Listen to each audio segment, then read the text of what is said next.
Bonjour à toutes et à tous, bienvenue sur Miscom. Est-ce que vous savez, et vous vous êtes déjà rendu compte, que finalement la notion de communication était ultra importante dans tout le cheminement, dans votre visibilité bien sûr, mais surtout pour développer la confiance qu'ont vos clients. Et pourquoi est-ce que cette notion-là est super importante? C'est ce qu'on voit tout de suite sur Miscom, mais avant tout, salut à tous, je suis Claire Négrier, aka Miscom, révélatrice de personnalité d'entreprise. J'accompagne depuis 2012 mes clients dans leur communication et leur marketing, de la stratégie à la création des outils, en passant par l'univers de marque et la mise en lumière de l'essence de l'entreprise, pour finir par la formation afin qu'ils puissent être autonomes et qu'ils communiquent correctement. Voilà, pour être efficaces et attirer les clients qu'ils veulent vraiment. Cette intro est bien assez longue, donc cette semaine, on va parler de confiance sur Miscom. Et oui, une idée qui est venue justement depuis les différentes vidéos proposées la semaine dernière sur l'engagement. Et oui, parce qu'une communauté engagée, c'est bien évidemment que vous avez la confiance des gens qui vous suivent, qui vous voient, qui vous découvrent, qui valident, qui adhèrent. Et ce principe d'adhésion, finalement, c'est tout à fait ça, cette notion de confiance. Donc, eh bien, on rentre dans le vif du sujet. Pourquoi cette notion de confiance est essentielle? Parce qu'elle est complètement innée, quelque part, et que eh bien, c'est quelque chose que l'on va rechercher de manière inconsciente. On ne va pas vers les gens tant qu'ils ne nous inspirent pas confiance. Donc, c'est la même chose pour les entreprises. On ne parle pas à des gens auxquels on n'a pas confiance. On ne va pas acheter les produits d'une entreprise qu'on ne connaît pas ou pour laquelle on n'a pas confiance non plus. À la fois dans l'entreprise, mais également dans ses produits, dans les matériaux utilisés, etc., etc.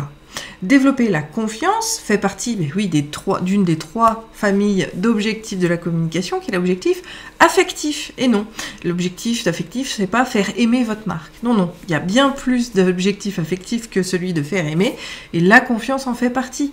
Développer la confiance est un sentiment qu'il se doit d'être développé. Et on ne développe pas la confiance juste en publiant « achète mon produit ». On développe la confiance justement parce qu'on crée une réelle relation, qui est le principe de base de la communication. Un émetteur, un récepteur, un message, et qui n'est pas à sens unique. Donc l'idée, bien évidemment, c'est de gagner la confiance de vos futurs clients par le biais de votre communication, parce que c'est uniquement en vous voyant régulièrement, en pouvant avoir des éléments qui vont leur permettre de juger votre entreprise. Encore une fois, juger que les valeurs sont les mêmes et qu'on est bien ensemble de donc on parle d'emphase, dans cette emphase entre clients potentiels, donc on va dire plutôt communauté, et l'entreprise. C'est aussi de développer la confiance vis-à-vis de vos compétences, d'accord? Est-ce que vous êtes effectivement compétent dans ce que vous prétendez être compétent? Est-ce que vous êtes professionnel et quel est votre degré de professionnalisme?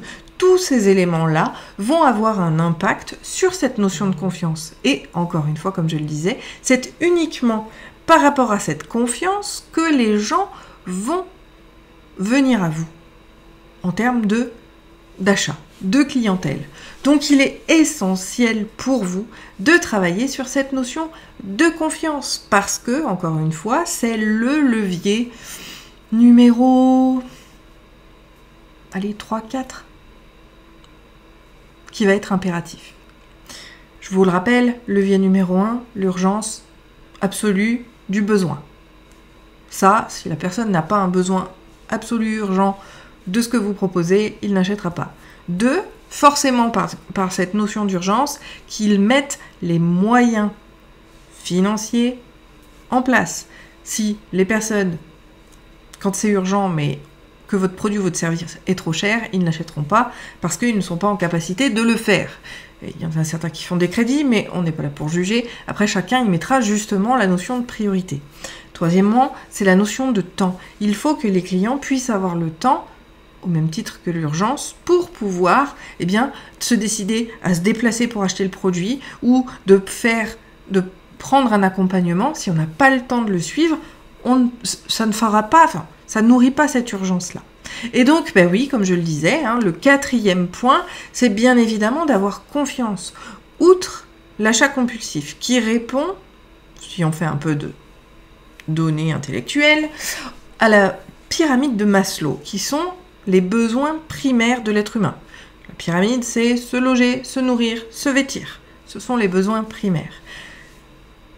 Si ça ne fait pas partie de ces besoins primaires-là, et si ces besoins primaires-là ne sont pas acquis et que vos produits sont sur une autre échelle, il n'y a pas non plus. Il n'empêche que le besoin de confiance et de reconnaissance est le 3e palier de la pyramide de Maslow, est nécessaire pour un être humain pour pouvoir prendre une décision. Et donc cette notion-là de confiance vient nourrir justement tout cela. C'est ultra important. C'est pour ça que je le disais que ça arrive en 4e position. Quelqu'un qui n'a pas confiance en une autre personne ne va jamais être en interaction avec elle et ne va jamais rien lui proposer. Il n'y a pas de lien d'amitié possible dans la vie si on n'a pas un minimum de confiance. Il n'y a pas de relation, même professionnelle, si on n'a pas confiance. Il n'y a aucune relation possible si la confiance n'est pas présente. C'est pour ça que je vous disais que ça fait partie du 4e pilier. Développer la confiance qu'ont les gens vis-à-vis de votre expertise, bien évidemment, va être un objectif en soi par rapport à tout ce que vous allez faire. Et c'est pour ça que, on l'a déjà vu, la notion de contenu va être essentielle. Comment est-ce que les gens me jugent vis-à-vis de mon expertise? C'est pour beaucoup, depuis 5 ans, alors pas depuis 5 ans puisqu'on a attaqué il y a 6 ans, mais oui, disons que ça fait 5 ans que les gens me considèrent comme experte parce que j'ai effectivement cette chaîne-là, parce que j'ai pignon sur rue, parce que les gens me voient, parce que les gens m'écoutent, m'entendent surtout. On n'est pas obligé d'écouter, mais on peut entendre et juger effectivement si les propos sont cohérents avec une expertise à part entière. D'où l'importance de contenu. Effectivement, le contenu dans le but d'être référencé, celui-ci, surtout sur un impact immédiat, c'est bullshit. Quelqu'un qui vous promet par le biais de la création de contenu que vous allez vous retrouver en première page de Google, c'est bullshit. Parce qu'il faudrait que ce soit publié 1 à 2 fois par jour pendant 1 an pour effectivement arriver en première page. Et encore, si vous ne faites pas de dupliqué de contact. On ne va pas rentrer dans la technique. Il n'empêche que cette création de contenu a bien d'autres. Encore une fois, je reprends mon propos de l'année, c'est synergie. Une action, c'est à une synergie de réaction. On n'agit pas uniquement sur un seul levier. Si j'écris un contenu, ou si je fais une vidéo qui a un contenu qui est qualitatif, je développe la visibilité de mon entreprise, de moi-même et de mes services éventuellement, mais je développe surtout la confiance que les gens ont en moi, parce que je leur explique, certes avec mes mots, ce que eux ont besoin d'entendre et comment faire les choses. Mon expertise à moi, c'est la com. Vous le savez, je suis une psychopathe de la com. Je fais que ça. Je bouffe comme, je mange comme, je respire comme, je dors comme, je fais que ça. Il n'y a que ça qui m'intéresse. Je vous dirais même entre nous, pour finir, que c'est même... Je prends l'excuse de travailler pour faire une pause dans ma vie de famille le week-end pour pouvoir respirer. Donc c'est pour vous dire à quel point la communication fait partie de mon quotidien. Et malgré tout, c'est pas parce qu'on a une passion pour quelque chose qu'on en est forcément professionnel. Donc ce professionnalisme doit se démontrer au fil de ce que vous partagez. Et c'est pour ça aussi que j'ai développé le programme Synergise pour vous amener à avoir des actions en corrélation les unes avec les autres pour amener votre entreprise à rayonner de manière professionnelle et qualitative afin de profiter réellement. Avoir notamment une publication d'auteur sur les réseaux sociaux, ça nourrit rien du tout finalement, c'est du bullshit. Donc épargnez-vous cette peine et faites des choses qui ont un sens et qui va toujours travailler sur la confiance de votre communauté pour l'amener un jour à acheter. Ben oui, parce que même si la confiance va être un levier important, il n'empêche que le libre arbitre, tant que la personne n'a pas choisi d'acheter votre produit parce qu'elle en a un besoin urgent, on revient encore au primeur, eh bien elle n'achètera rien du tout tant que pour elle c'est pas une priorité.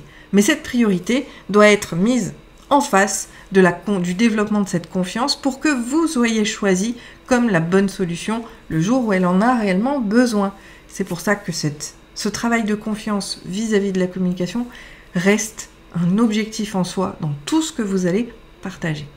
On verra justement jeudi quels sont ces différents leviers en matière de confiance, sur quoi vous allez pouvoir communiquer pour pouvoir la développer, qu'est-ce qui va inspirer cette confiance et la travailler. On se retrouve jeudi pour la suite. D'ici là, portez-vous bien. Ciao!